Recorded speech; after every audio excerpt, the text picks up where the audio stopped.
yanzu a aqidar dan qur'ani ba babu ma Fatima to ai babu ita qur'ani sai dai hadisi ba inda qur'ani ya taɓa kiran sunan Fatima to inda a ba aqidar qur'ani zalla wallahi babu ita duk yanzu idan ka ce annabi yana da yana da ɗan alƙasim ko misali yana da abdullahi kai yana da wa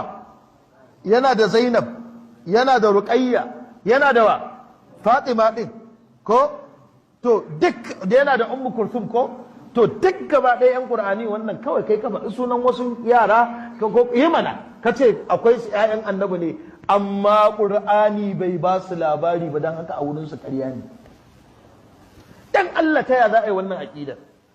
kaga babu yanda da ka dan dariƙa ka sani da za ka shekarar 1000 kana yaban Fatima shi ba a wajen dan Qur'ani kana yaban wacce babu ita ba a san da ita ba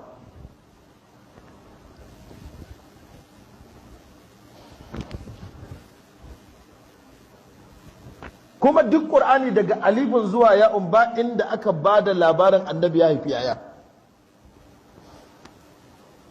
babu da haka aqidar qur'ani ma bai haihu ba to in ka ce haihuwa sai dai ka tabbatar da ita da me da sunna sahabi ko guda ɗaya za su yadda da shi Zaidu sai dai kawai su ce sahabin annabi amma ka ce Umar Abubakar Umar wannan haukanka ne wasu sunaye ne kake faɗa sai su ce ma anzalallahu biha to ai sai dai a sunna dan babu sunan Abubakar da Umar da Usman da Aliyu a Qur'ani ko so ɗaya babu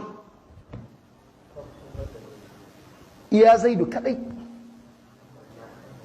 iya Zaidu kadai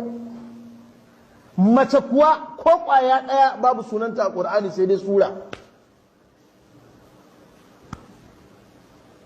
to in dai kai dan Qur'aniyun ba daƙiƙi bane